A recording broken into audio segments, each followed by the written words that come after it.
Good evening, everybody. Thank you for coming to another episode of Footprints by Operator. This is the first time we're having in real life episode where all of you are welcome here to join us for this session. And so Footprints is sorry. Footprints is a place where we invite artists to talk about their workflow, their productions, about synthesis, VSTs, hardware, basically everything about production. And everyone is free to ask any questions if they want to. We will have like certain moments for it. Also, I'd like to invite everyone who is watching online also to ask questions. We will check them and also we'll ask them to the artist for you. So today here, I'm together with two people from Black Cadmium. So here we have Joe and we have Mike here. They have been in the music industry for over 20 years and have bundled their powers, let's say, together. For 5 years now, together as Black Cadmium. They have released on Afro Deep, Vault Wax, Naive, and Ovum recordings. Overall, I think the main genres would be house, electro, and techno, inspired by left field UK, breakbeats, and Detroit sounds. And so today they will explain to us how they work. And I would like to ask about your approach to music production. Yes, Yeah. thank you. First of all, thank you everybody for showing up. When we were contacted about this, I was thinking maybe 10 people or so would show up, but this is like way more. So thank you for taking the time. So what you're seeing now is our setup that we use, and we've all seen the videos on YouTube with guys like having racks on the wall and everything, filling the whole room. But for us, this just works. And the funny thing is that at the end of the day, the most important thing is the idea and your creativity. It's not what you use, because there are a lot of producers only working inside of the box, making the most fantastic productions. So it's about what you use and how you use it, and the idea behind it. Did I say that right? Yeah, Yeah. I think it's all about creativity, and this helps, but Yeah. it's all about your creativity. Yeah. Would you like to tell the audience what we have here with you today? Like, what did you bring today? So this is the chord monologue. We mainly use this. Let's see. Oh. Open empty template. Mainly use this for basses. Mm-hmm.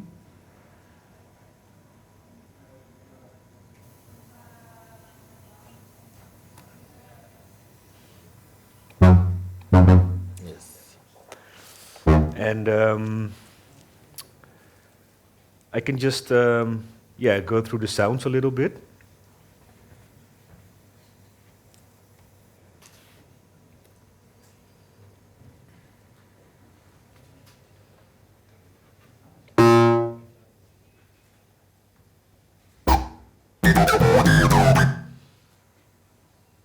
So it has its own sequencer. And these are all pre-programmed when you buy it, just for extra inspiration.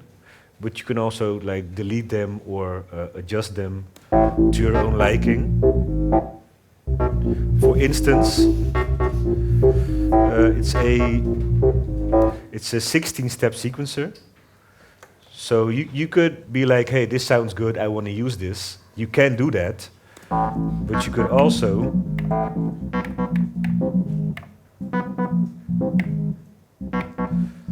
Like a simple adjustment.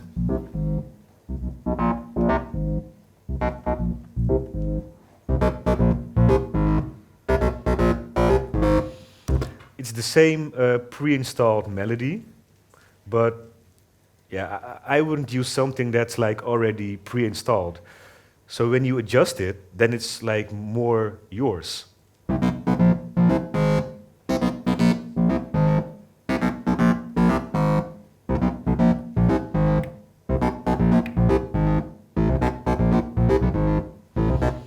So that's just a simple way to like experiment when you buy something new, and you're kind of looking for some kind of creativity or inspiration.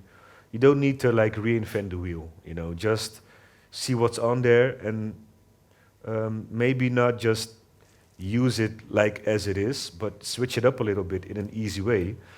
And then you'll find out that you can just pretty quickly, Can build a track. yeah, you or can build a melody. track, you know, because don't think that like in the beginning, and like I've been doing this creating music for maybe 15 years now, and looking back, like in the early days, I already thought that something was good enough. And I was like, hey, maybe I can get this released or something, but that was me like rushing it. You know, there's some kind of pressure, like that, like there's a like time limit, but there's no time limit. You can keep doing this like till whenever. So just take your time and don't be afraid to just experiment and like make tracks just to make tracks. And then this is an easy way to like create a melody. What you're seeing right next to it, this is the Machine MK2. And at the moment, we're not using this as much for machine, but more like a MIDI controller, because it has like two functions. You can like turn off the machine program, and then it's basically empty. And then you can map all the buttons to Ableton. So when you use automation, or when you're in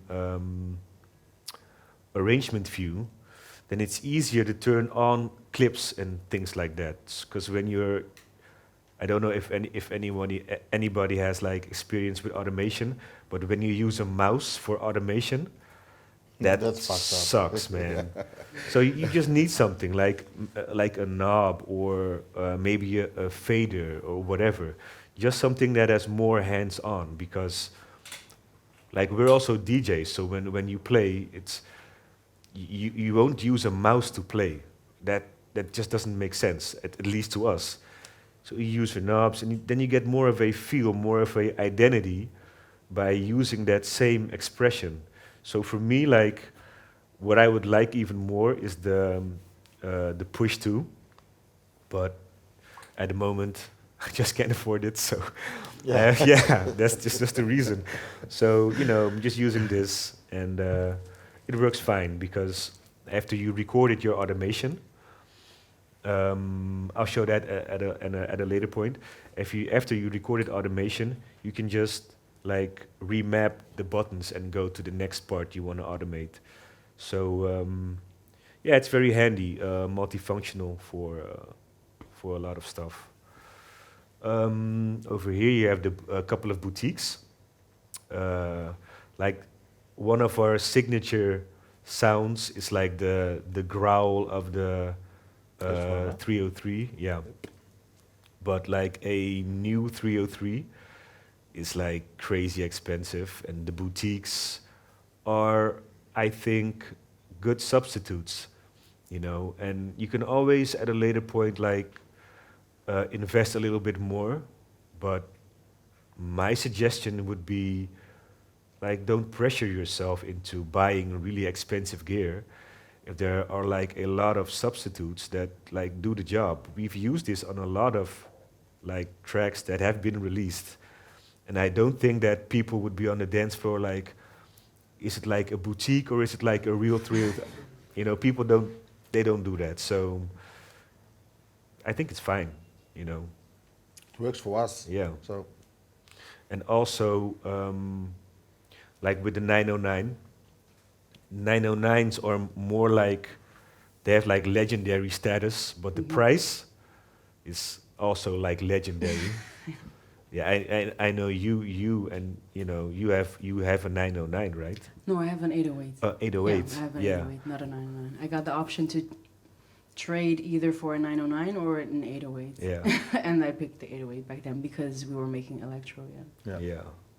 Yeah, but then you know that it's Yeah, not. I know. It's steep indeed. Yeah.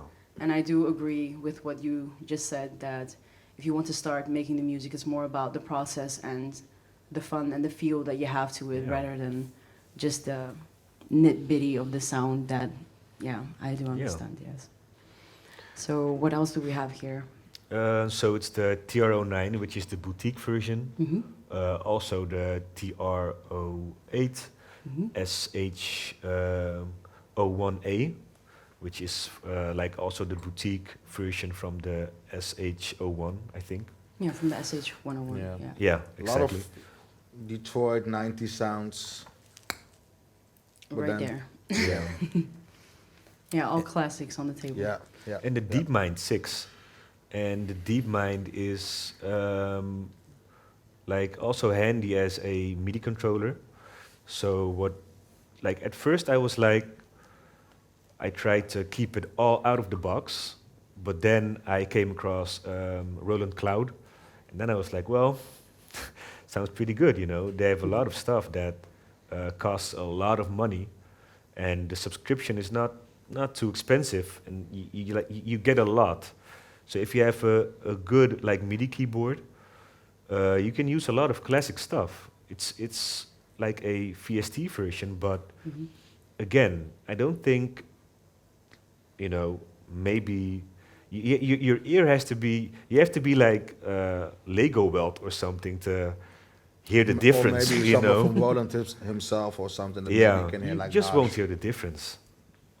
So as a MIDI controller, it's fun, Mhm. but there are also a lot of like what we tend to use it for most, like background scapes and stuff to like fill up the Mhm. air, kind of like the space between the sounds you use, because sometimes some tracks just need some kind of atmosphere behind it, Mhm. and if it's not there, it feels kind of, to me, it could feel kind of empty or something. So it doesn't have to be in the like at the fore, like right in your face, but on the background, it can really add to like the experience of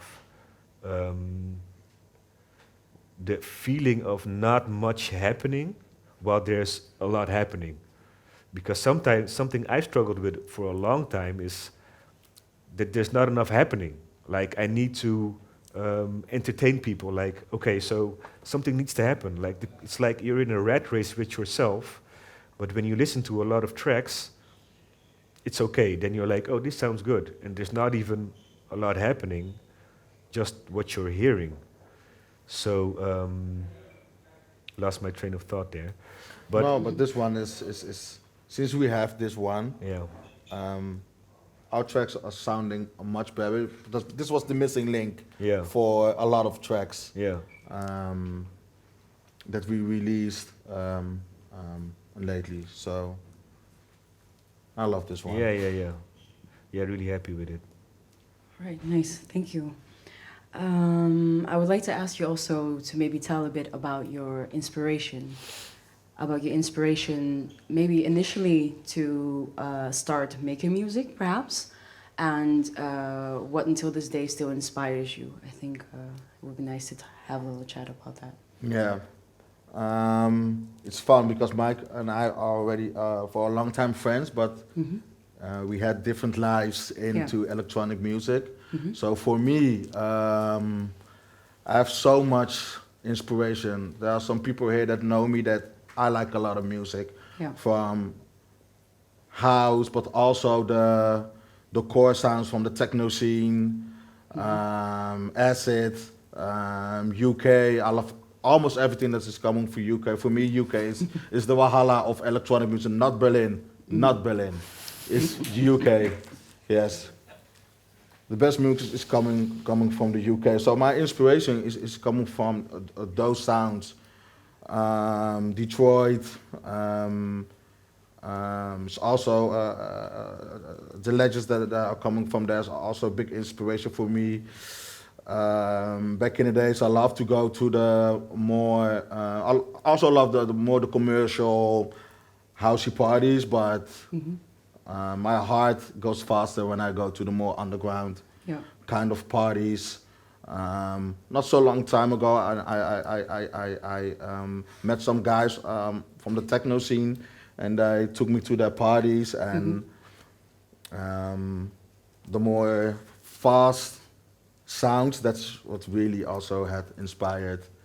To this is also what I tried to do with Mike, that to make more fast beats than the more mid tempo kind of stuff.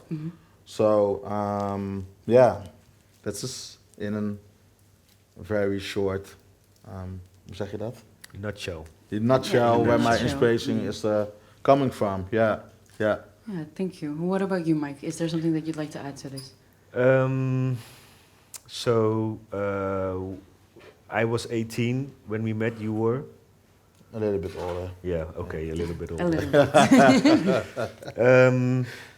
bit. Like I was kind of late actually, because I went to parties since my 18th birthday, and that was like my first like real underground party, and I started working there also. So I jumped into the deep side of the pool. But before that, I actually think subconsciously, I was listening to electronic music, yeah, without even realizing, because I was 12 years old, maybe 10, and there was a show on MTV called The Grind. And on The Grind, like, there were DJs like Todd Terry, um, who else? Well, let's say like a lot of Derek Carter also played for The Grind, and just a couple of old school DJs like playing at parties, and I was like maybe 10, 12, 11 years old, and we were watching that with friends, and that was normal at the time. Like nowadays, like it's not normal for 12-year-olds to listen to whoever, Honey Dijon, for instance. It's kind of not normal. There's not a show for everybody, including children. But at that time, there was. So I was pretty, like, early in life exposed to dance music without even knowing. And maybe when I know for a fact when I was about 12, it was in 8th grade, on elementary school, between like we had a break from an hour from 12 to 1. Then I went home and I borrowed a CD from a older brother of my friend, and that was The Fat of the Land by The Prodigy. So I just went home. I didn't even eat. I was at home alone. My mom wasn't at home. No one was home. So I just put the CD in the CD player, because we had CDs in that time. So put it in and just listened to that for an hour, and then went back to school. And I did that like a couple of times throughout the week, but I didn't really, I just loved the sound. And The Prodigy was, yeah, we all know The Prodigy, so you don't have to explain that. But that was like my earliest encounter with electronic music. Okay, so fast forward till like 18. I was working at Now and Wow at that time, and Benny was a resident over there, and there were a lot of good DJs, a lot of good parties. So that's actually where I got my first inspiration, and just saw what electronic music did,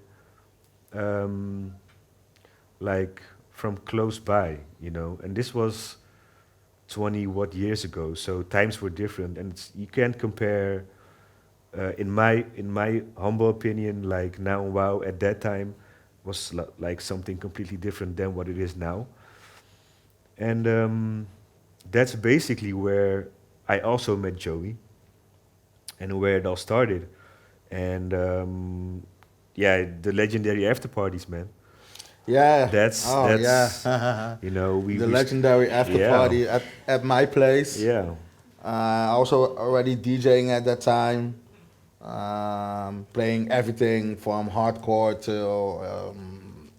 UK garage, everything what I liked. And afterwards, I was had a party at my house and playing for hours, hours, hours, days, hours, days, days. really days. Yeah, yeah. I remember like when you taught me the like mix, because he taught me the mix. Like we just played with vinyl, and I was like, we maybe after now, wow, it was okay Sunday morning, and this might have been on Monday in the afternoon, and we were still going. Still, the after party was still like it continued till then. But you had to work. But before he like went to work, he taught me how to play, and he was like, okay, just you just sit here, and then I'm gonna start playing, and I'm gonna teach you. So we were sitting like this, like he was standing and playing, and I was sitting, and like the whole time I was thinking that he was gonna give me the chance to play, but But that didn't I did happen. I never touched the record. No, no, but no, but really, the fastest way to learn to play vinyl is just watch. Yeah, but To I didn't know observe, that yeah. in like in Yeah, advance. I was like really waiting, like okay, Of so course, you're excited to touch yeah, everything, yeah, and you're like, yeah. when am I allowed to Yeah. touch the button? yeah, but he didn't. He just let me watch, and then the next day he had to work, and then I was like, okay, so now's my chance. And then I started like, then I knew that the watching was like the most important point. Like I know I understood the point he tried to make, and I could just mix after I just watched him mix. Yeah. So when he came back and he was kind of tired and he wanted to sit down, I was like, no, no, you have to come see this, come see this. And he reluctantly walked over to the table and he was like, okay, show me what you got. And then I just showed him what I could do, and he was like, okay, you got it. Nice. And that was the beginning Of everything. of everything. Yeah. So when did you actually start decided to work together? Like how did the collaboration, or how did Black Cadmium became what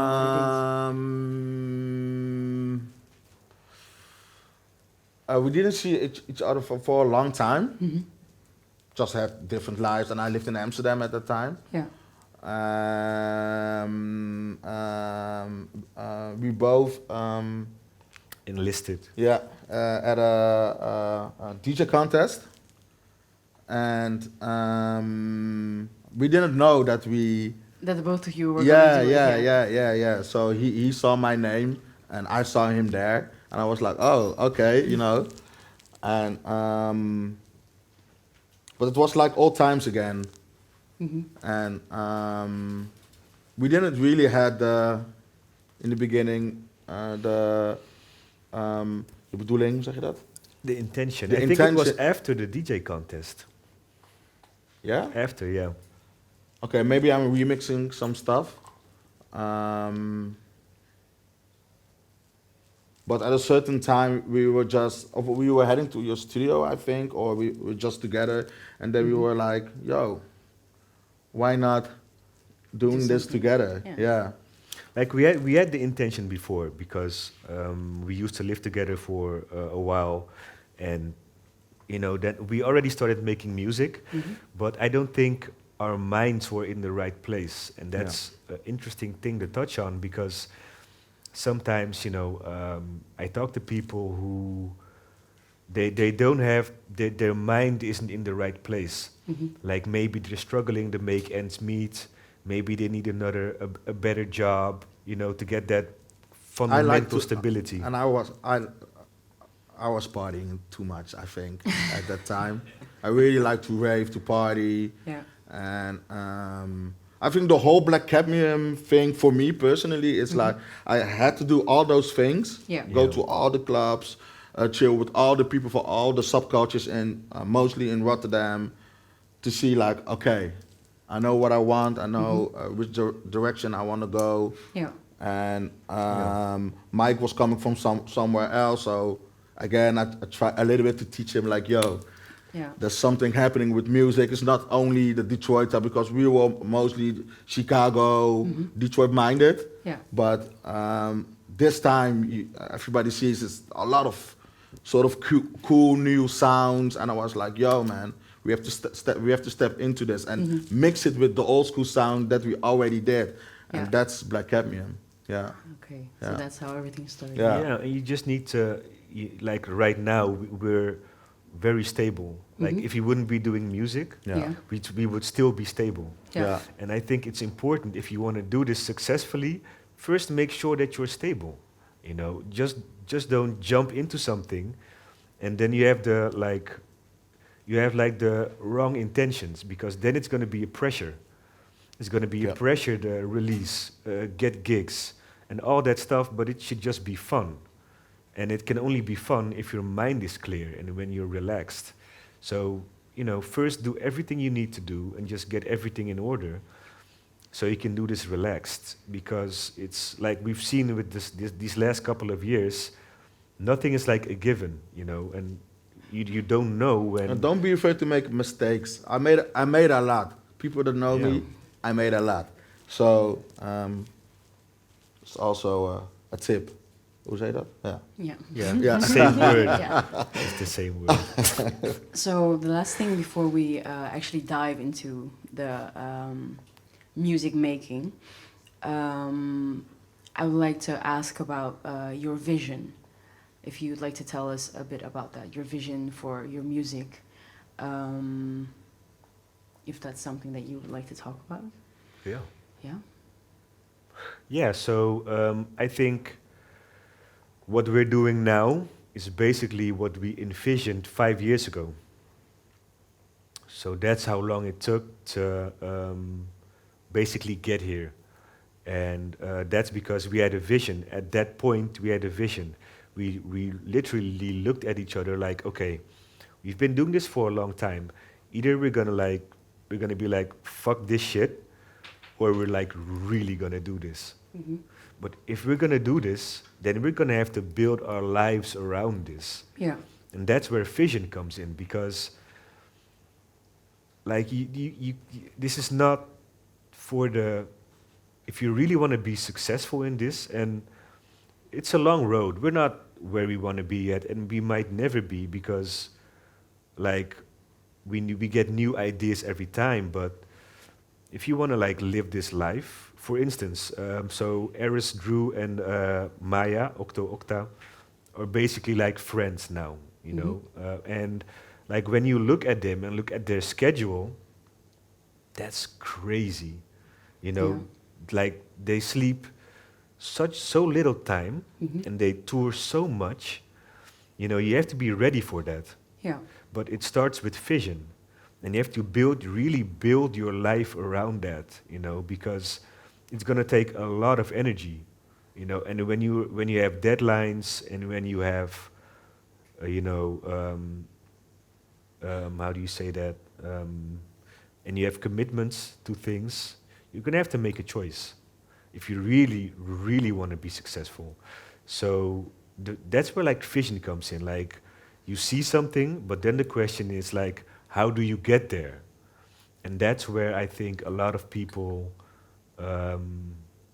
struggle, and I also struggled with that, because there's also an element of luck, and like how do you like create luck?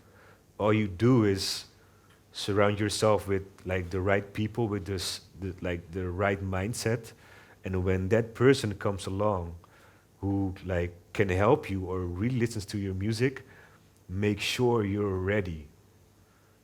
Just make sure that you can like present something, and that it's good, and that you like did everything you had to do before that moment arises, because it might not like happen again anytime soon. So you just need to be ready for that moment because it's possible. Like if it's possible for us, it's possible for everybody. And I'm a firm believer like in that. But just be ready and make sure you know where you want to go. Make sure you know like what your place, your niche spot could be in music. And think about it like what's not out there. And don't try to be the next whoever. Just be you and find your own voice. Because that's basically what life is, right? You just need to be you. And that's what music is the same thing. Like, don't be afraid to be you. And the right people will, like, flock to that. But you need to, like, map that out. And we started 5 years ago. So now, like, we're basically envisioning the next couple of years. Mm-hmm. Like, where will we be in 3 or 4 years? Yeah. And now we're working on our own label. And what we're doing is we're going to be connecting like different dots to like make it a little bit different, you know, connect like visual art, connect like storytelling, you know, like a multi-layered thing. Because, yeah, that's like life is like multi-layered, you know, and that's how we express ourselves. Our sets are also eclectic. It's not like you're going to hear one sound. It's not like you're going to hear one sound in one set. If you like check out our SoundCloud, it's different kinds of sets. Our productions like also down tempo. We even have a track where like I sang. How crazy is that? But it got released on Naive by Violet, and it was one of her biggest releases. And we were interviewed by multiple radio stations. And that track was reviewed in, what's that? In the New Yorker. New Yorker, yeah. That's fucking crazy, man. The New Yorker. And I sang on that track. What the fuck? Hey, if I can sing on a track and it gets reviewed by the New Yorker, then everybody can do like anything they set their mind to, because that's just fucking nuts, you know. But just don't be afraid to be different, and just first envision what you want to do, and then just step by step. And we're blessed that we can do this together, because if you're alone, then it's all echoing in your mind, like, am I doing this right? Should I be going there? But like when I think something, he can like easily be like, no, bad idea. Yeah, so you can bounce it off of each other and discuss the ideas, and also avoid spiraling into certain things. Exactly. Exactly. Yeah. You know, so I think right now we should start to the music part. Maybe if you'd like, you can tell us a little bit about what we can expect and what we're going to do, and then I will let you take it away. Okay, so the idea is we're gonna like showcase some tracks that are basically like different approaches, because there are more ways to to make a track, but a lot of times, and that's something that really irritates me, and I try to avoid that.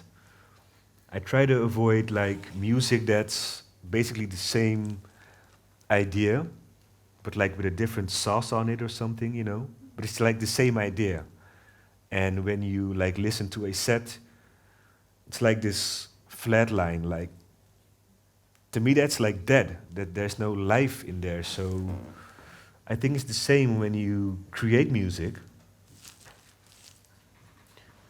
Like, have different approaches, try different things.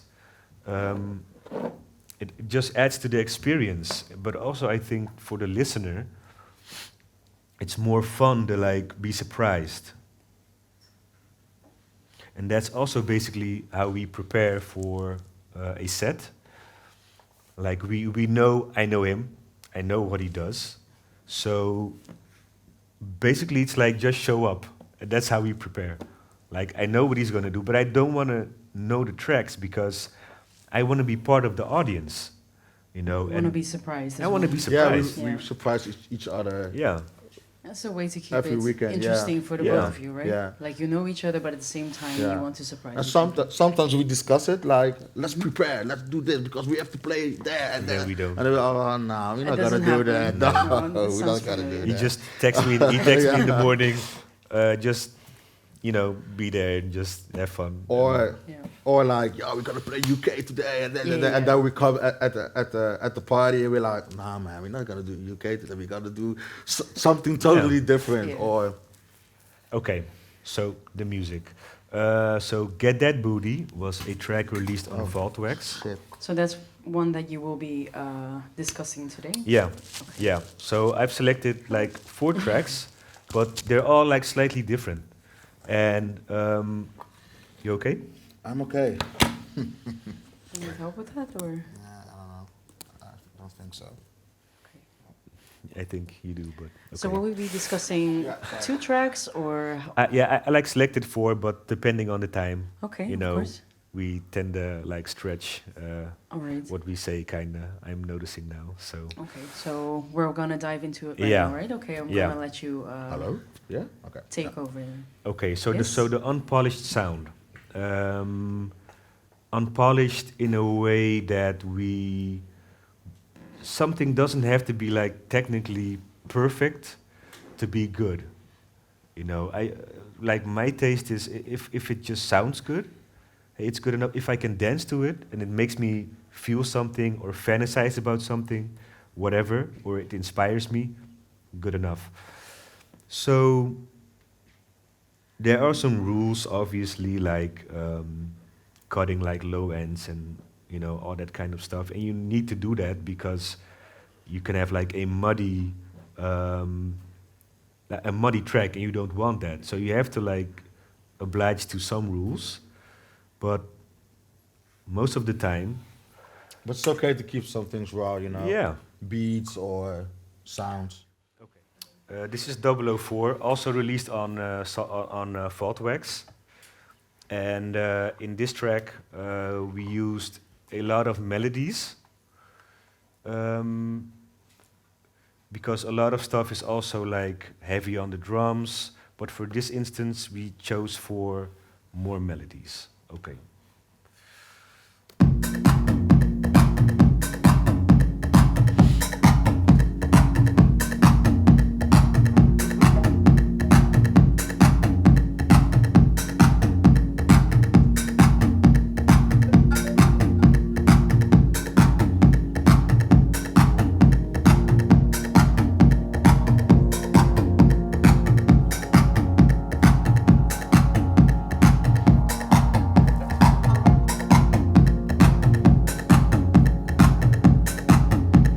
Ik had het getest net.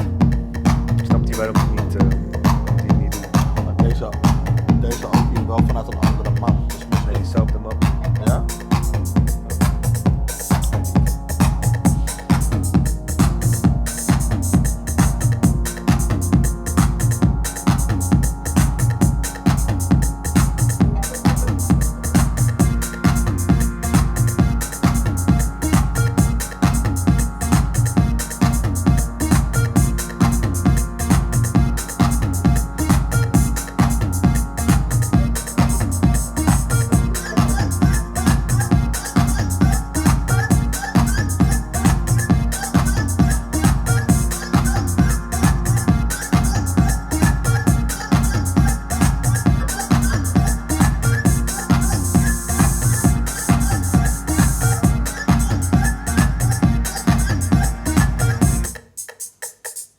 Okay.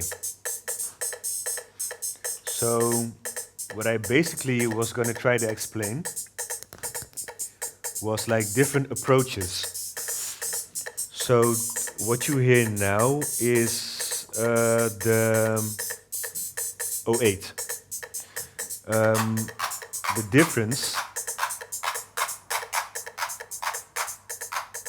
There's a difference between using an 08 on a Mac and on a PC, on Windows, because like in Windows, you can't like use its own sound card because it has its own sound card, and because it has its own sound card, and all like it has like 11 channels. You have the kick, bass drum, snare, yada yada yada, and so the next.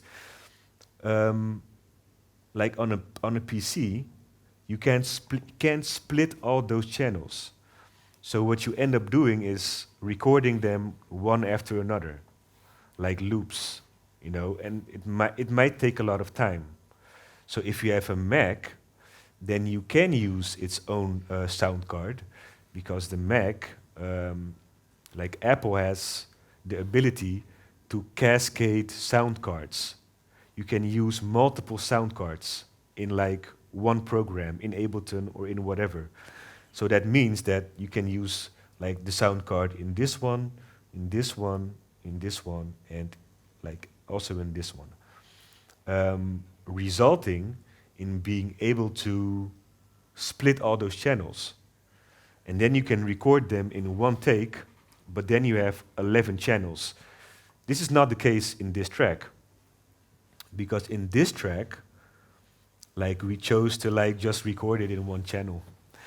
But that means that you can't really EQ everything like the way you would want to EQ it, because like a hi-hat has a little bit of a low frequency which you want to cut out, and a kick might have a kind of peak somewhere in the higher frequencies you also might not want.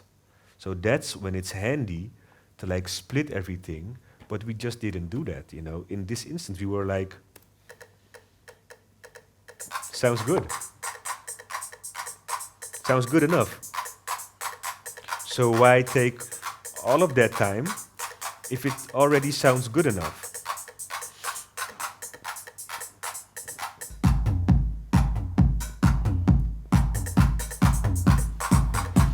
Same with the 09. Just slapped it on there, and it just sounded good enough. That's what I was gonna try to explain with the other track. In the other track, we did split everything, so then you could have seen the difference. I can still show it, but I might not be able to like let you guys hear it. But Maybe we should try it again. yeah, we'll try it again later. But there's a difference in how you can record stuff, and that's what we mean with if it's good, it's just good. And it doesn't have to be perfect to be like a good track. And yeah, what's perfect? Okay.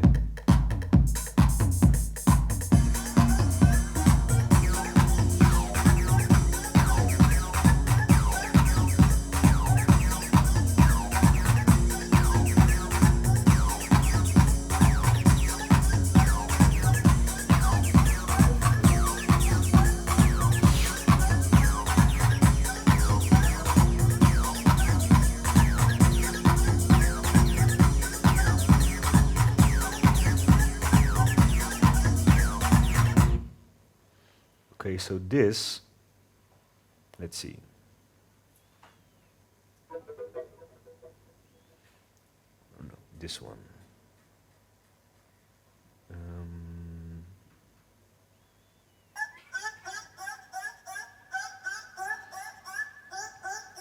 Simple vocal. So it is EQ'd, like we took out the lower part, sounded good enough. But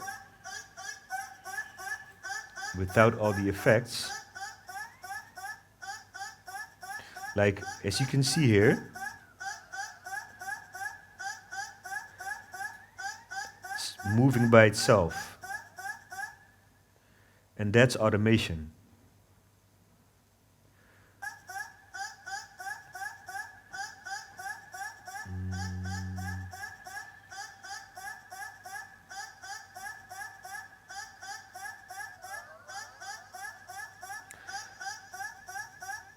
Without it, it sounds pretty bland. And it might even sound a little bit silly, like when you listen to it, like soloed. Sounds like some kind of laughter in the background.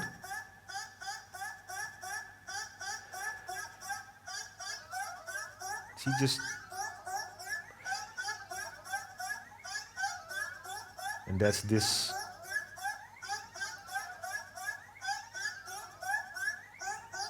That's what I mean, like with the knobs, you can just move stuff around. So now it might sound silly, but in the track it just works.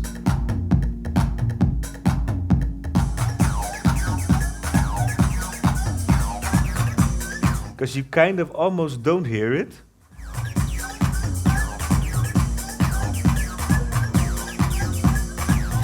Because like when you make a track, like when I started, my focus was so much on what you hear clearly that you don't really think about what you almost don't hear.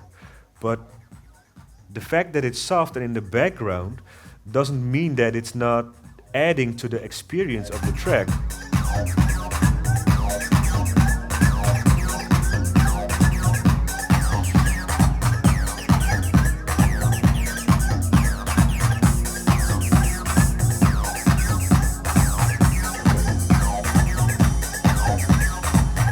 So the O3. No effects. Just EQ'd it. It has its own feedback. Some kind of overdrive on the machine itself. Was good enough. Slight changes.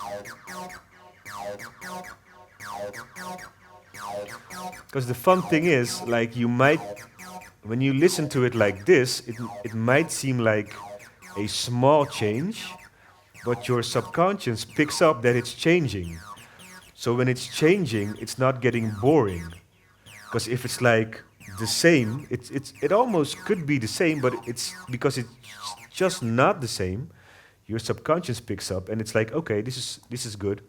I can keep listening to this.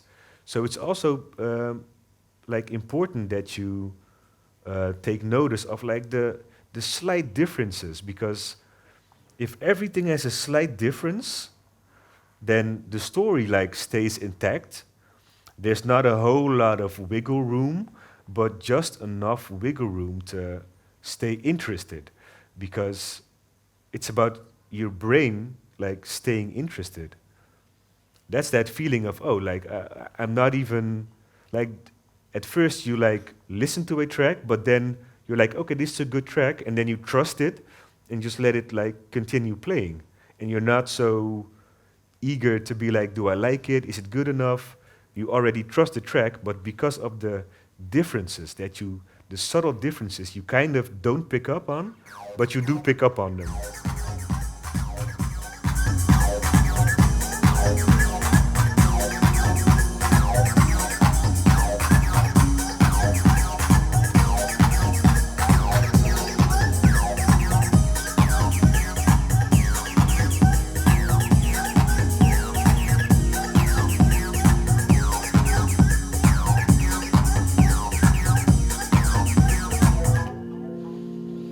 One of my favorite like points in the track, like most of the time we would use the DeepMind for stuff like this, but the SH01 also have some nice like background stuff, like just to create some tension, some effects. Then you just go back into it.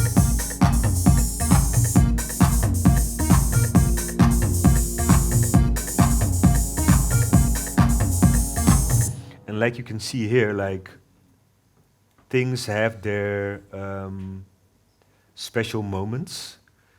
So now, like this stab has its moment. And then here, like, let's say from here. Oh, no, wait, this one. Then the acid takes over. So then here it takes over. The acid line. And then from here, it's kind of back to the stab again.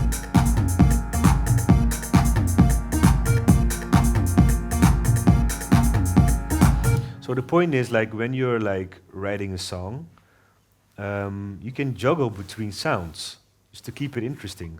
Like first, this is like the subject of the track, like the A part, and then you flip to the B part because like after you had the B part, you like to hear some more A, you know, and just juggle with that. Just like here, like you go from this to this and then back to here, and then you just jump into a break.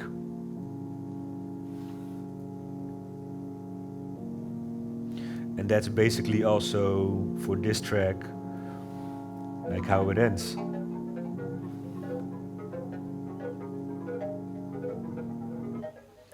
Like random effects. Those are from the machine.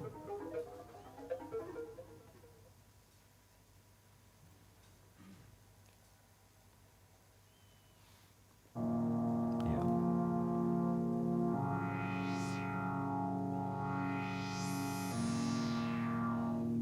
Yeah, okay.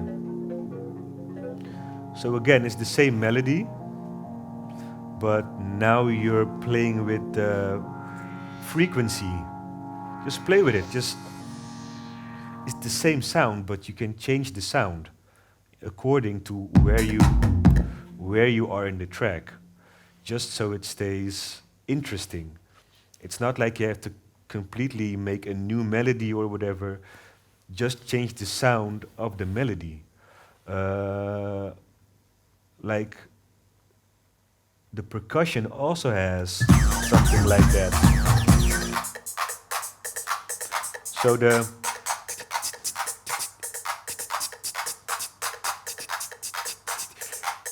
that part is, let's see, what's this? The open hi-hat.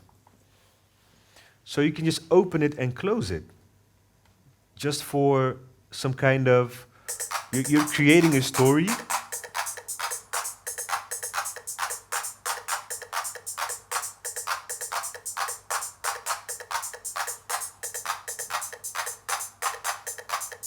Ja, vooral in het begin. Ja? hoor je dat goed, ja. Kijk, Ja, zie? precies, ja. Open, open. Closed. Same sound. But when you like open and close,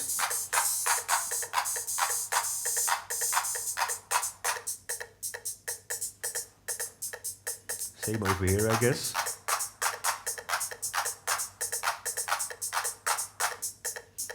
Well, there are some points when it opens and it closes. In het begin toch, hè? Ja. Just play with it.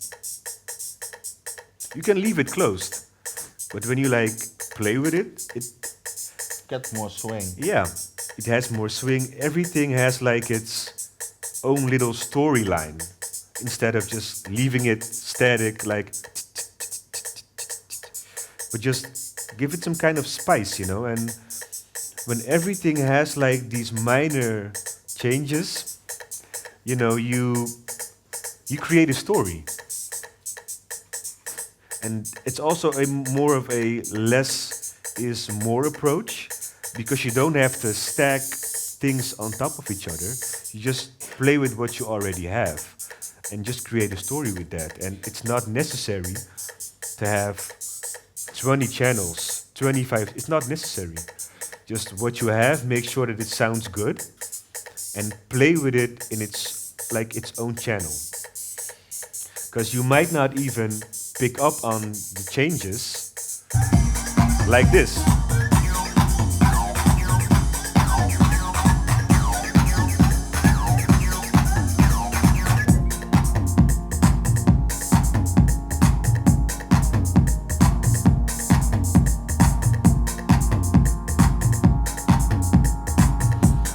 Okay. If anybody has questions, I love questions. And because I also love to learn, and I think from some questions you can also learn, you know, stuff for yourself.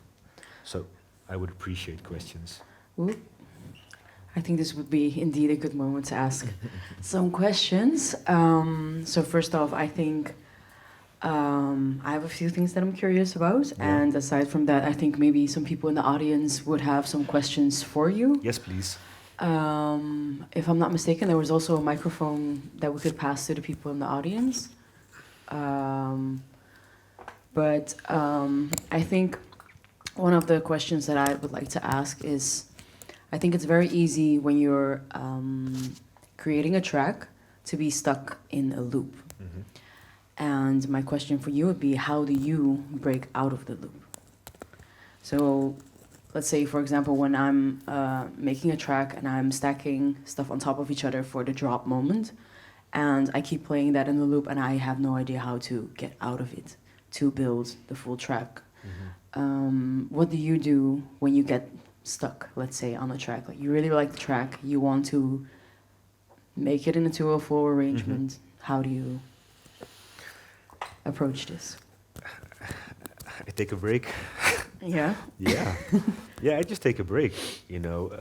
Maybe I let a track like relax for 2 days or something. Mhm. I just don't listen to it. Yeah. But when I do start listening, like what I like try to explain here, when you have like different parts of a story, Hmm. you just connect those parts, Yeah. and also approach it. Maybe that's easier for me to say, because I also play music. Hmm. I also think like, okay, what do I need to be able to play this? You need like a mix-in part. Yeah, yeah, Okay, so when it's mixed in, so what do I wanna hear, or what do I wanna say?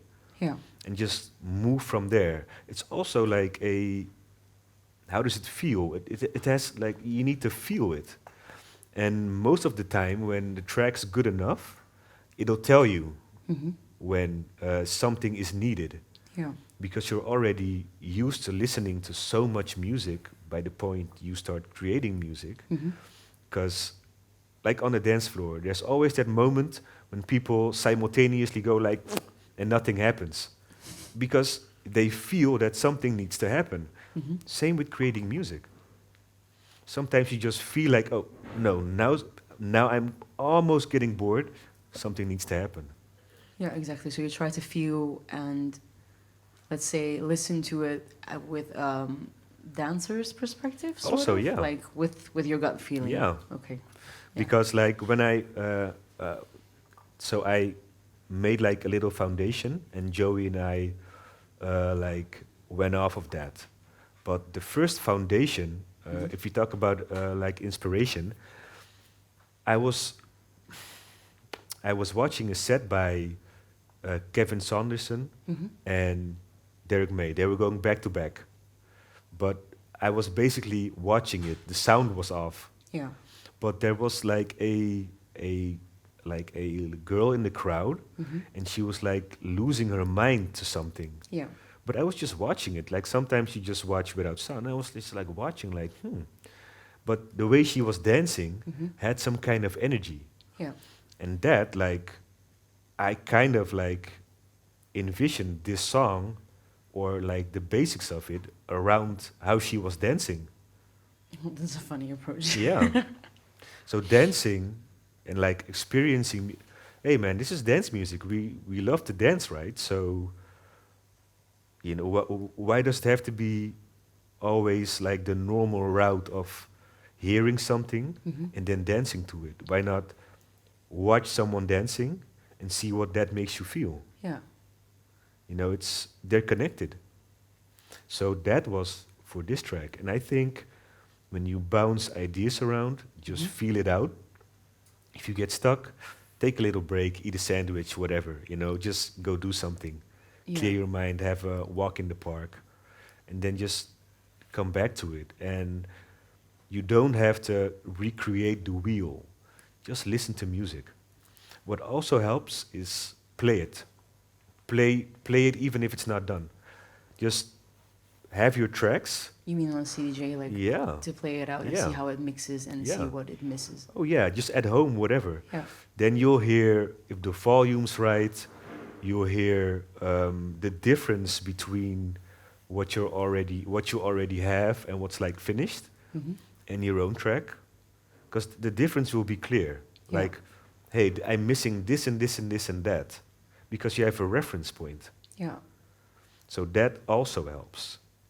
And what's even nicer, if you play like it's a happy accident. If you have two tracks that are not finished and you mix them together, then you can be like, damn, this is a dope track. Like Hmm. if you play them together, Yeah. and then you just have a track. So you have to Because combine the two of them. just combine the two of them. Yeah, but that's like a happy accident because Mhm. you don't know if you don't try. Yeah. So for me,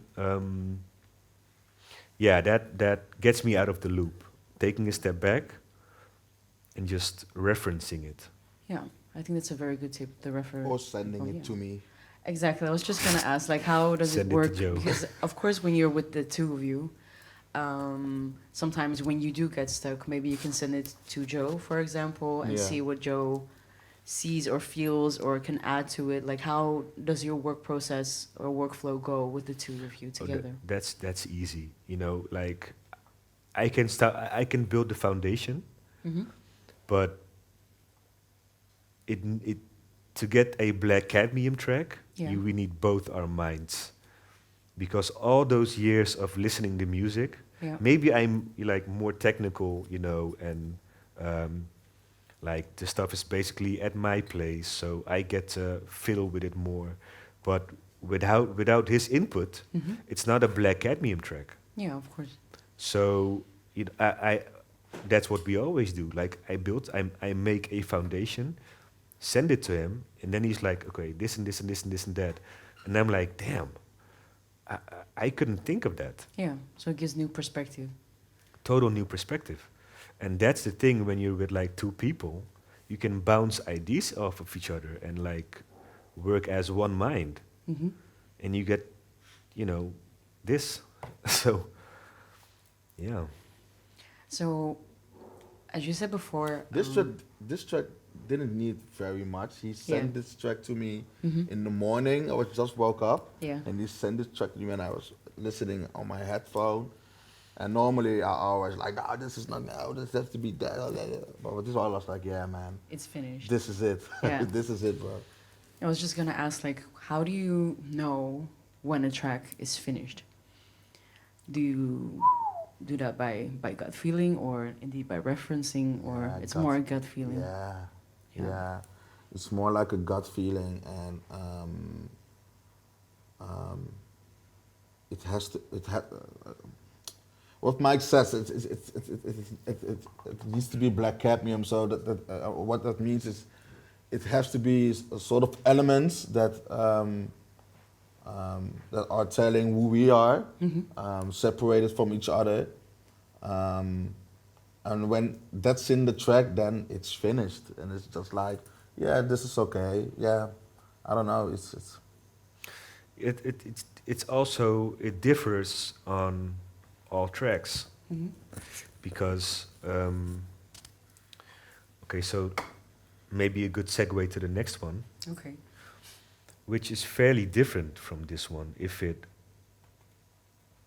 If it opens. yeah,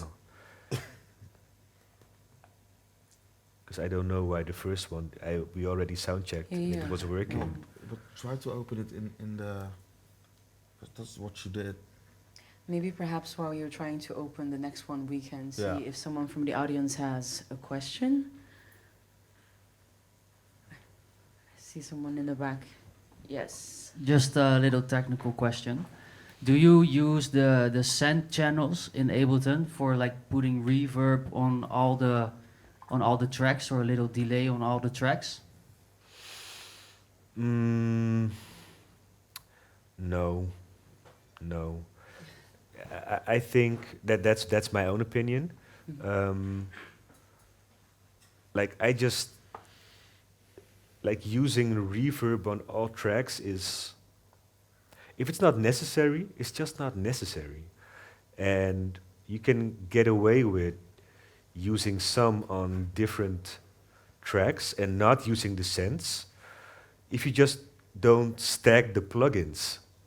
If you use like a couple of plugins, then you'll be fine. Why is it not working, man? I don't get it. Yeah. Maybe you're right. Yeah, that's exactly. You see, one mind. That's how it goes. Yeah. So what he's talking about are like these scents. Maybe we can have the Ableton screen. Yes. Yeah. So these scents, and you can use one reverb, which is A, for like all the channels, which will result in like less processor usage, which will result in a smoother DAW, because if you use too many plugins, it's gonna like be stuttering and it's just overloading, and then you'll see this going to 100% and through the roof and wherever. So that it's a handy way to like keep your processor usage, like to minimize it. But in my opinion, I don't find it very necessary to use a lot of reverb. You know, maybe on one or two channels, and then I like the freedom of just using it on the channel, because as you can see, like these aren't a lot of plugins. This isn't that crazy. And this laptop has maybe 16 gigs of RAM, and it's working fine. So, like, what I do like to do is at a later process, if I use too many plugins, I export it like with the plugins, export the whole like channel, and then import it again with all of those plugins in there, just in the channel, in the track that you just exported, so that you don't even have to use this. Then all the like channels would be empty, because all the effects are already like in the track and not in this space over here where you drop it. Okay, so this is a completely different track. Like compared to the previous one, like this is basically empty, and this isn't a real dance floor track. It's more of like a vibe, more of a feeling.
laptop toch? Ja? Ja, Laptop.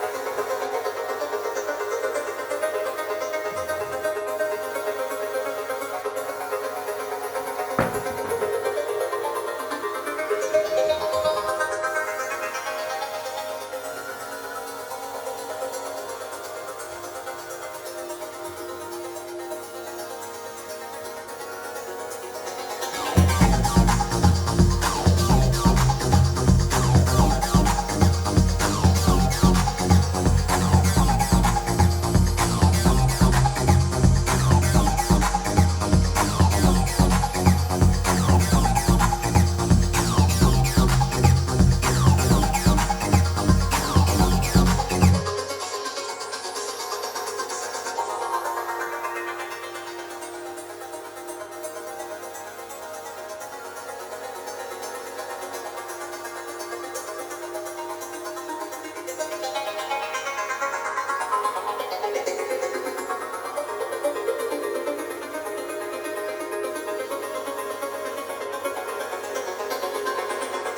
Okay.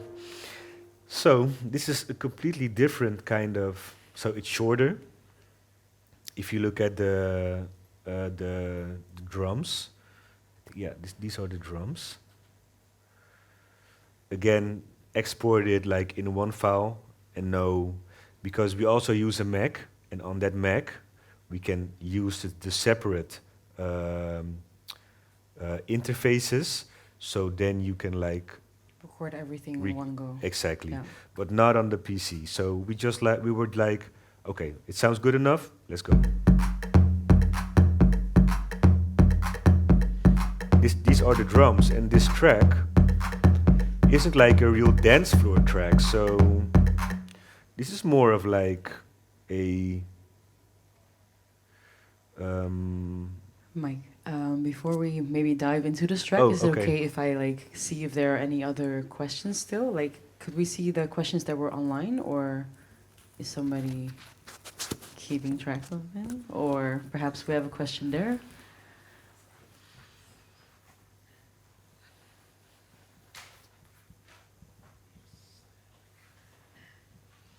Yo, yo. hello. Yeah, I just wanted to know, so when you're recording, will you record everything in one take and then, like, would you edit it afterwards? Or if there was something you want to change, would you just like re-record like the entire track? Re-record. Re-record Yeah, everything? yeah. So it's all one take? Yeah, and like that's like I'm gonna go back to Get That Booty because that's the perfect example of different ways to record it. Because this is in one take, and it might not have been. It might have like took some practice to get it right, but after when you got it right, it's like one take, and there's not a lot of like variation in there. It's just like a steady beat just keeps on going. But with Get That Booty, excuse me, then there are like multiple sounds with different takes. So it's not just one like wave file. The kick has different, the beat has different segments. So you record like 3 different patterns, and then you play with that. Just as you would like use, let's say, different samples, but that's like a one shot, a sample. But when you create different patterns, you get 3 different grooves. So then you can tell a more complex story within the beat, because the beat has 3 different kinds of grooves. And that's what I was like getting at the beginning, but I'll get at that at the end. But this is like a simple one take. How does it sound? Does it sound good enough? Fine for me. You know, it's just a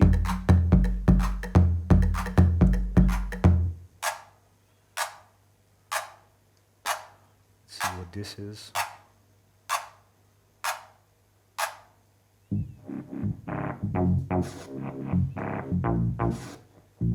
Why is this acting so weird? This sounds cool. Yeah, it sounds dope. Oh, something was on. Okay, just yeah. Okay, so I hear a remix. so this is how the happy accidents work. I don't I didn't know what You was don't know what going on. happened, but it No. sounds nice. It's so good. Yeah. So yeah, So in general, your approach would be to record everything in one go and then redo it rather than recording it and edit it on the computer. oh yeah. Yeah. Yeah, it just takes way less time, and Mhm. you can already do some editing here. So you don't really need to, like, if it sounds fine, it's also a workflow thing. I think for me, it's important to cut down time. So it needs to be quick and intuitive. Okay, boom, fix it over there, Mhm. done. Not Instead of, overthinking. yeah, not Yeah. overthinking it. Like, then you're fiddling with it over there. Then you put it in your computer, and then you're gonna be listening to it for like an half an hour, and then you're gonna be like, oh, I don't like this actually, and then you're gonna be like, at the end of that, you have a completely different groove, because you've just been overthinking and just like kept yourself in a loop. For my attention span, it has to be quick. Boom, put it in there, straight to the computer. Let's go next. Is Just keep it productive, and because it's hard. It's hard to. Sometimes you need to finish something, but you're tired. But you really need to finish something. Then you don't want to spend hours on and just making yourself crazy and then doubting yourself eventually. Like, oh, I actually don't like it. But at the beginning, you were like, yeah, this is dope. I can do something with it. And then you just screwed yourself, basically. So don't screw yourself. okay. I think on that note, we'll move on to the next track. Next track? Yeah? Sorry, I have another question. Oh, yeah, There's of a course. question still. Cool. When working together, how do you approach it? Like, do you mostly like one person plays and then the other one watches, or you do it together, or one person sends it to the other? How do you approach that? Mostly, Mike starts and sends always everything to me, and then I'm more like the helicopter guy. So, does it sound good? Is it interesting? Does it need to add more? Or is it too much? Is the beginning good? Is the break good? Does it has a good end? I think my qualities lies over there. I'm not really that super nerdy computer guy. I can work with this, but I'm not that good as Mike with Ableton and that kind of small letters, knobs kind of stuff. So yeah, that's how we basically work. Yeah. So you don't like jam together, or Yeah, we can. Not as much as because we're just way too busy with DJing right now, and I also have 2 children and that kind of life. But we can jam together if we, hopefully in the future, have a little bit more time, less work. Yeah. Also, when we did jam together more often was during the lockdown. Yeah, Then we jammed a lot together. But that was because there was so much more space. Yeah. And you didn't have your second son yet, so you had some more time. And that's the whole thing about building your life around this. Because for like 2 years, we had like a lot, let's not say a lot of releases, but we had 10 releases, but they were all on good labels. So 5 a year is basically already a little bit too much. That might sound crazy, but to campaign and give a EP the time to do its thing, you kind of need like 4 months. So maybe 3 releases in a year would have been enough. But we had 5 in a year, all on good labels, and sometimes we even noticed that the one overshadowed the other. So Yeah. that's kind of problematic because you want to give an EP like enough time to do its Yeah. thing. Okay, fast forward to now, like life is kind of different. We're playing like this year. We've been playing a lot, you know, and we like looked at each other a month ago and we're like, dude, bro, I'm tired, man. This is like a lot. It's a lot of work, you know, because I also have my day job next to this. So we haven't been like producing together as much because it's just been so busy like all year round. And you need the energy, like you just need the energy. And we don't have the energy, you know, then now the focus is on playing and on our own label. And then we already have tracks lined up for next year. But this year's kind of a break from being in the studio like for days on end. Yeah. So basically, the way to combine what you do with your day job and family life is by creating phases where you decide what you're focusing on. Exactly. Yeah. But in Exactly.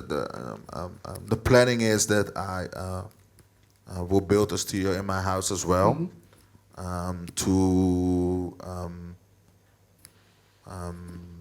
to make some processes a little bit faster. Yeah. But that's really something for later. First setting up the label, and Yeah. then Yeah. So Yeah. first, the other thing you were Yeah. gonna focus on, Yeah. and then the next yeah, one. yeah, Yeah. yeah. But that is really high on the agenda. That this setup also has to be in my house. So you're gonna duplicate everything. I already have everything, but then in VST form. But I like hardware more, so Yeah. yeah, for me that's better. Yeah. Yeah. More like a hands-on Yeah, approach to yeah, it. yeah. I'm really a hands-on kind of guy. Yeah. Okay. So if we don't have any more questions, I think we can move on to the next Yeah. track if you'd like. I hope this one knows. I don't No, get but it. did you open it? Yeah, in- yeah, open it over here. Yeah. It's really weird. Okay, maybe I'll just show it. No, wait. Can I try one more time?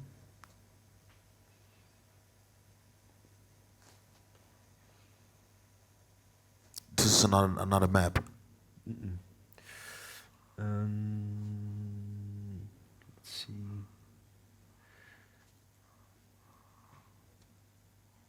Get that booty. Get that ass over here.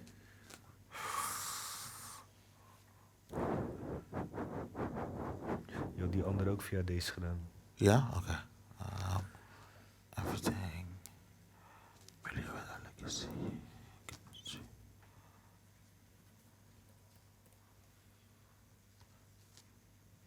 But you need one with template behind it, I think. Mm-mm.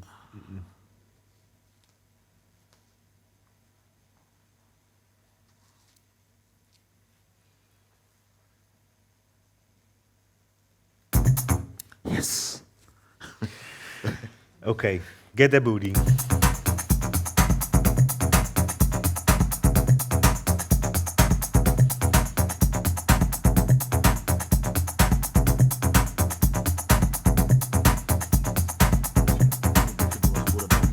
Hè? Af en toe een beetje doorspoelen, denk ik. Gewoon heel belangrijk is dat.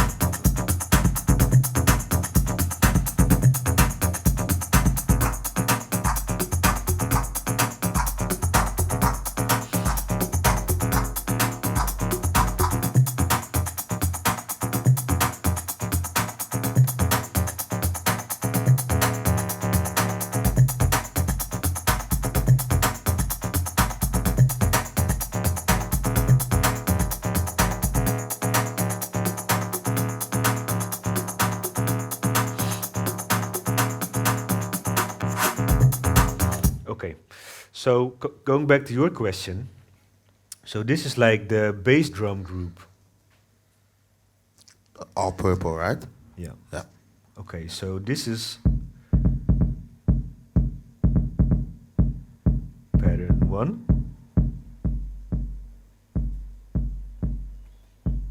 Different, and so 3 different patterns.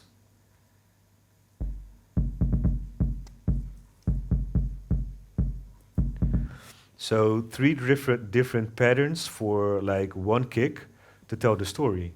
And that's different from the other tracks where we just exported it in like one file.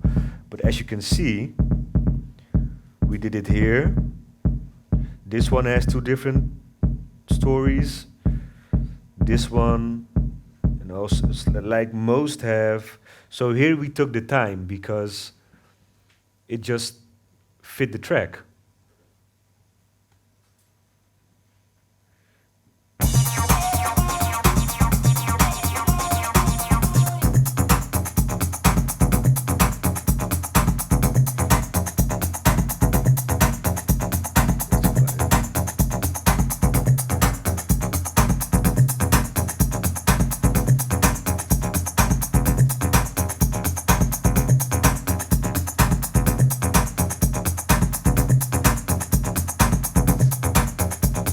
Okay, so this bass from the monologue,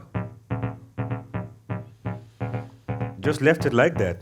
No crazy effects on it, just a limiter because when, so now I think I'm playing with the filter. That's why it kind of goes up and down, and also the decay, so it gets longer and shorter.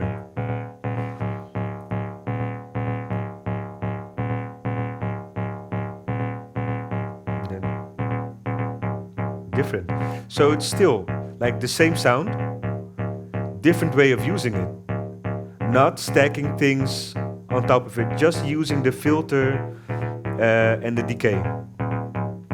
Not a lot of crazy effects, just a limiter, because when you open up the decay, it gets louder, but you want it to stay on the same level in the mix. So you use a limiter to like, so it has a ceiling. And it's all slight, because you almost can't see it, but it's like, okay, next thing.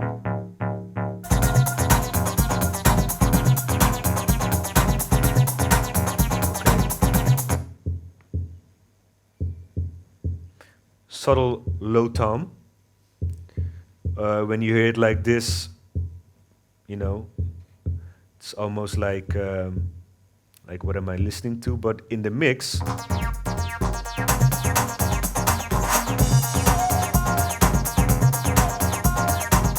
and it's all subtle, but it is there.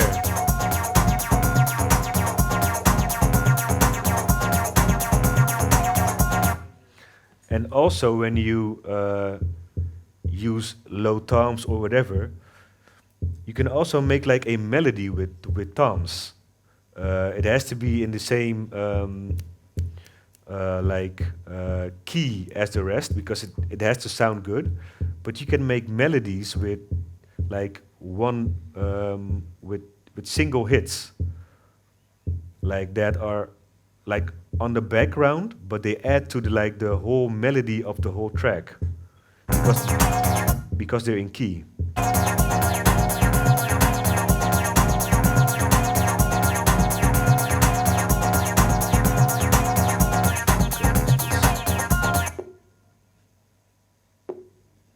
Pretty simple, but it's still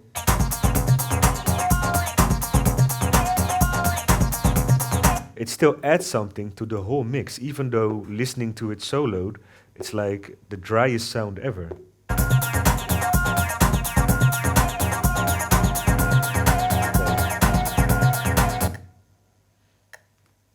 It's the same, like every little element is like part of a like much Larger purpose. yeah, like the groove, having a steady groove.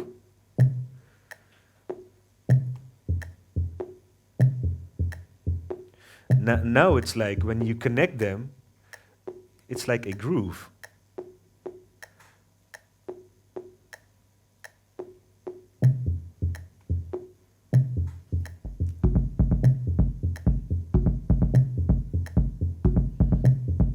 So it's already this already has a melody to it, and just simple toms put in the right spot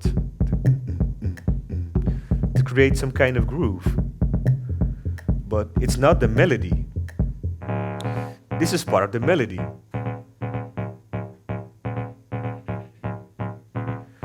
And of course, let's see. Die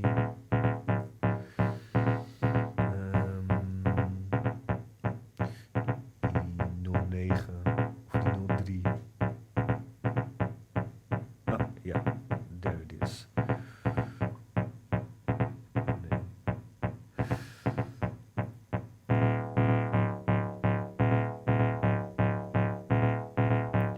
And by the way, it's not like a crime if you find a loop. Sorry. If you find a loop and it just fits the whole groove, it's not like a crime to use it because it really complements like the whole. Wait. Yeah. Just a loop from a sample pack.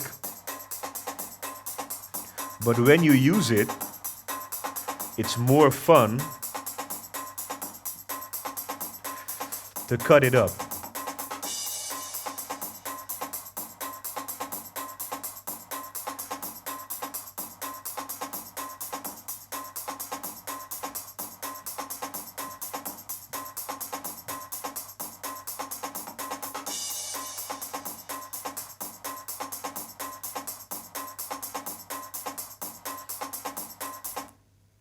Just to play with it because it just adds to the originality of your track if you just do something with it. You can use it how it is, but it just adds to it even more. So no crime in using, you know, a loop to like give your groove some Just more. spice it a little bit up. Yeah, exactly.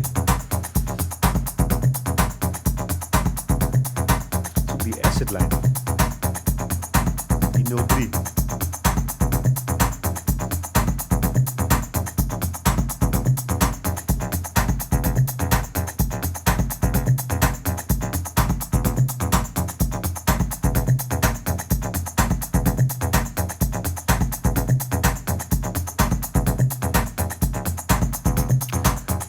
Okay, a little bit about sampling. So this track is using, like we sampled something from. Okay. What? Oh yeah. Maybe that's not a good idea to say it.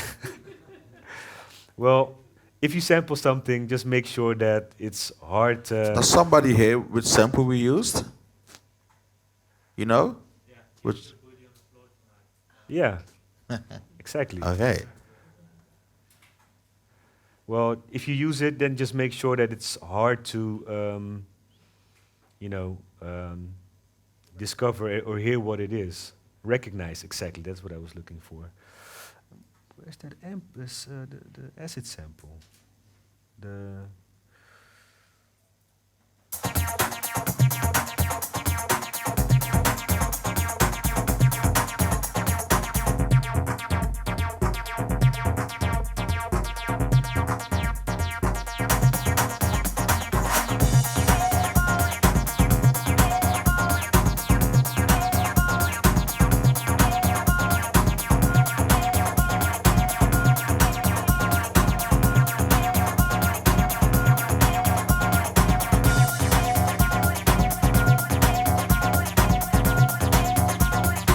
Deze?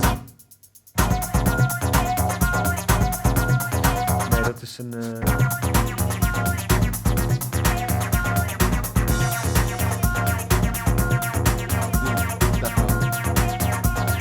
dat is vocal. Deze. Ja, oké. Again. You don't have to reinvent the wheel. Just make sure that the sound you use, that it changes. You know, it's like a hack for your mind. Because if it stays the same, you're going to be like, this shit is boring. But if the same sound, if it changes, your mind's going to be like, oh, this is good. But it's still the same sound.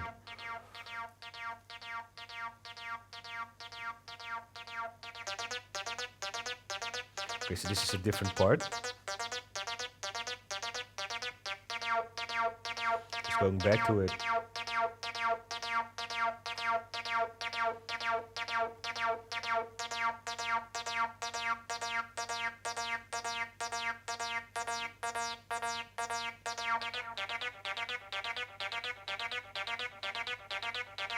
Oh, yes, okay.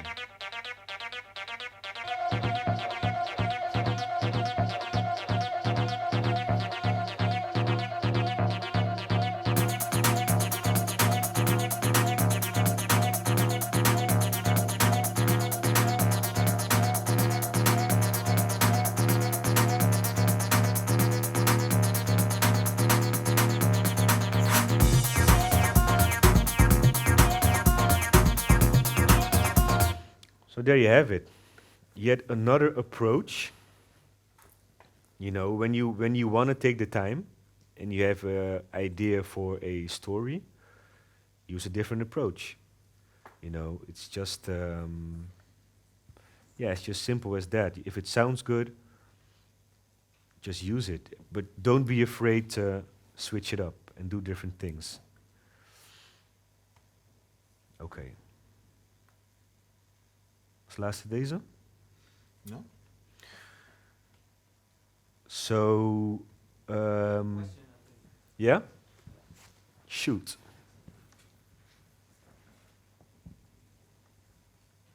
Yo, Yes, yo. first and foremost, dope track. Thank you. And Very much. I actually had 3 questions. I'm gonna do my best to remember them. Question number 1 was, I've noticed you, as you said, didn't use that many plugins on our channels. But my question involved the sample. So you put some a sample in it, and also did some change with the TR8, I think, in the 909. But you didn't use any side chaining or stuff, or so it seemed. Yeah, true. Yeah. How did you manage that without the 2 transients of the loop, and also with the TR808 and the 909, that they don't, you know, Interfere with each interfere other. with each other? Yeah. Exactly. EQing and watching your volume. Because when I translate compression, a sidechain compression for myself, it has a lot to do with volumes. You know, because one is like making space, one volume is making space for the other volume. That's what sidechain compression is. But when you EQ sounds in a way that you just take what you need, and for the other sound, do the same, but you like keep them opposite from each other, not just use the lower frequencies of different like pieces of hardware. Use the lower from this one and then slightly higher from this one, so they don't interfere with each other. And what do you want to hear the most? Because if you start working with volumes, then you'll quickly see, and also with like EQing and like using sounds on top of each other, which are like mostly lower frequency sounds, you can go a long way with that. And you don't really have to use sidechain compression for that. Just listen to it and be like, okay, how does it sound? Are they like distorting, or are they like interfering with each other? Because sometimes I also feel like you need less bass than you think, because you tend to use so much bass when it's not even necessary. And also, like, keep in mind that where your track is going to be played has a subwoofer, so it's going to be added, you know. And also with mastering, it's going to be added. So when you're mixing, you don't really have to. That's my opinion. Don't really have to put too much of the low end into that, because it gives you so much more room to like play with stuff. So that's my approach to not having to use sidechain compression. and just working with volumes and EQing, and also using a lot of mono. What's out of these pieces of hardware is mono, so you don't have to start panning. Like when you go like to the higher frequencies, um, then I like to use a little bit more of the stereo field, and I envision it like a V. So in the lower parts of the V, it's mono, and when you go higher up, like these ways, then you go more. You have more room to go to the side, because the melodies, um, if you EQ, use the right volume, and use the stereo field, then you can like kind of place things next to each other. Like, sorry, place the higher note keys on top of the lower note keys, and then when you move them to the side, they make a little bit more space down the middle. But that's like the higher frequencies, which are stereo. And when you go down, including percussion, it's all mono. So you don't need to pan. You just work with volumes. So that's how I do it. When I'm working with drums, I mainly watch the volumes, and when I use when I'm working with melodies, then I start panning and using like the stereo field, like where I put them on the grid, and a melody with a slightly lower key note can go under one with a higher key note. And when you start EQing the lower frequencies from the higher notes away and the higher frequencies from the lower note, you create room. They don't interfere as much, especially when you start using the stereo field. So it's kind of a grid where everything kind of has a place, like this way, but also like this way. I can draw you a picture. You know. I totally understand. Okay. Thank you. Okay, And I nice. forgot my third question, so I'm gonna ask my second question. Yeah. And it was a real quick one. It looked like, or it sounded like more, that the vocals that you used had a delay and a echo or a reverb on it. Yeah. So I was just wondering, like, it was getting in a sort of emotion, with some parts getting more in a different rhythm. And I was just wondering how you managed to do that.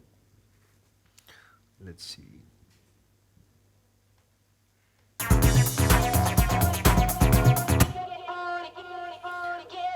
Okay. So this is the vocal fun, and that's also why don't I don't tend to use a lot of third-party plugins, because the stock Ableton plugins, they offer a lot, and a lot of people, including myself, tend to wanna like be a plugin collector, like more plugins, more plugins. Oh, that's a cool one. Yeah, I like that one. But you're not looking at the stock plugins in Ableton, which have so much to offer. But that's my opinion.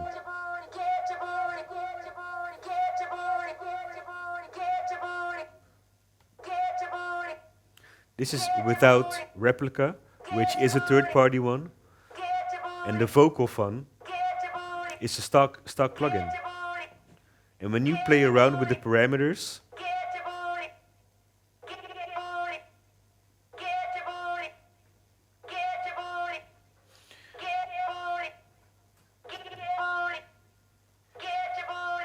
some more space.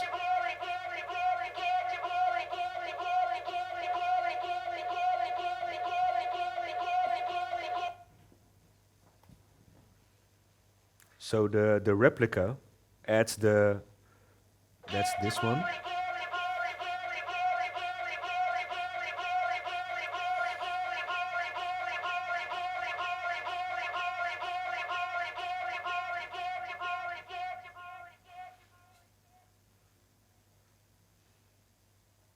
And as you can see,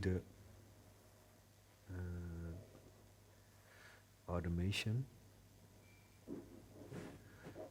Why isn't it opening in a new lane?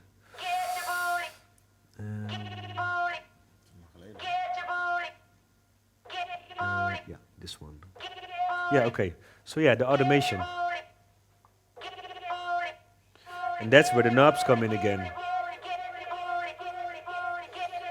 Because you don't want to do this with your mouse. That's crazy.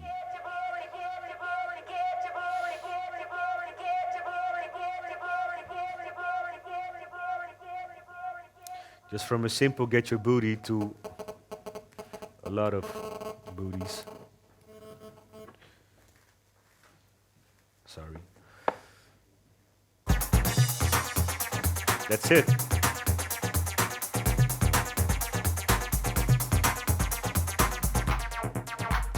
So yet another approach to making a track. You know, it just depends on how much, on how it sound, on what the message you want to convey, and yeah, if it's necessary.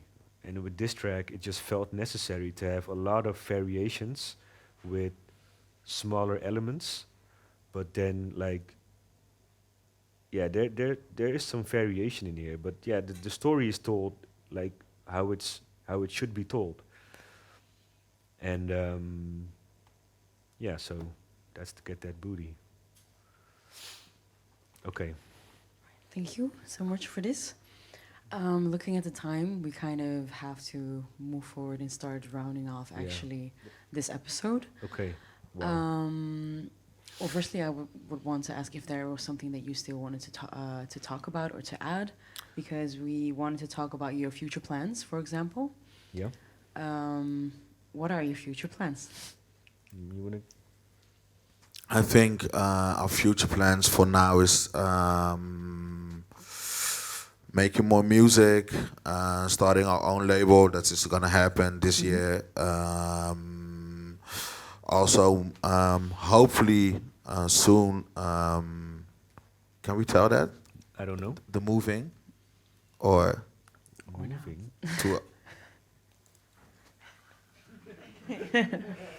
What?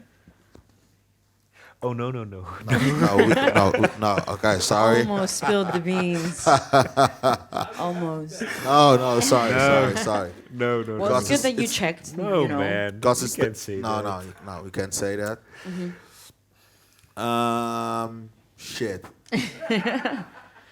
But that's okay. You have enough coming. Yeah. You know? Also, hopefully, doing some own hostings, events, that kind of stuff. AD is coming. Do not know where to play yet, but hopefully some cool gigs are coming. And some cool releases on some pretty cool labels. We are busy with Danny Days. Nice. Omni Days to do a release. It's already finished, almost the EP, but he Is that the asked- one lined up for next year? Yeah, or? yeah. It was for this year, but he asked us if you wanted to do it digital or vinyl.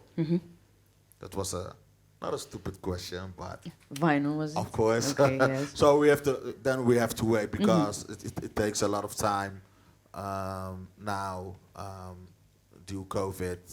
Of course, yeah. The pressing plans have been. Yeah. So we hope in beginning 2023 that maybe that release is coming out.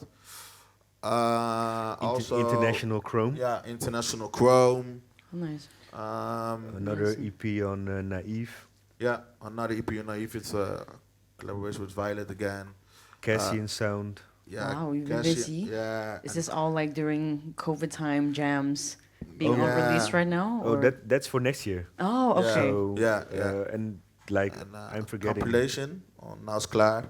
Oh yeah. Also From Sjoerd. another Fall to X. Another Nice. yeah. A lot of things coming. It sounds Yeah. like Yeah. you've been busy. Yeah. Sounds Yeah. good. Yeah, it sounds really good. This weekend, you can find us at Wildeburg. Wildeburg Festival Nice. on. On which stage? On Saturday, yeah. On which stage? There's one stage, right? I think there are multiple stages. Okay, at I didn't Whoa. ask. I didn't ask this question. It's okay. We'll cut it out. don't Yeah, worry. cut that one out. There are a lot of first timers for Mike, so Hey, that's true. That's true. no, I'm no. afraid to say Wildeburg that. is a pretty big festival, so you all I know. thought I it was think. one stage, No, man. no, it's not Okay. one stage, bro. One big stage. But I don't know which stage we play, but we play with Estella Boersma, Jimmy FM, Gigi FM, sorry,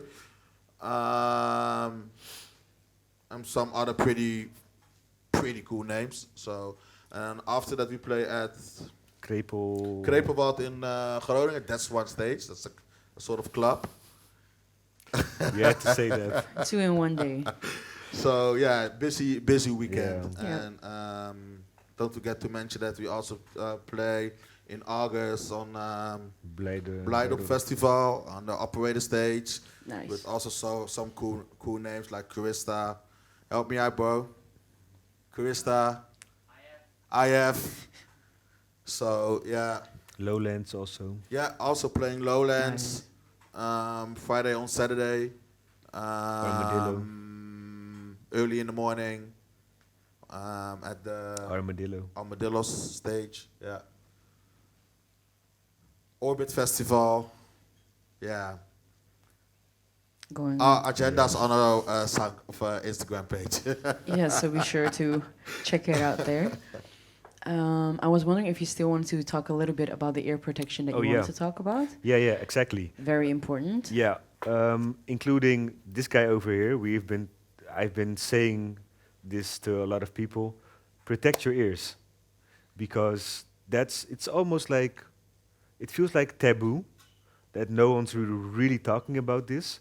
But when your ears are fucked up, you can't like get new ears or something. So if your ears are fine, that's the perfect moment to start protecting them, because one day we're going to be 60, 70, and you might, you have a different lifestyle, and you just want to live and do what you do, and still hear your grandchildren or something.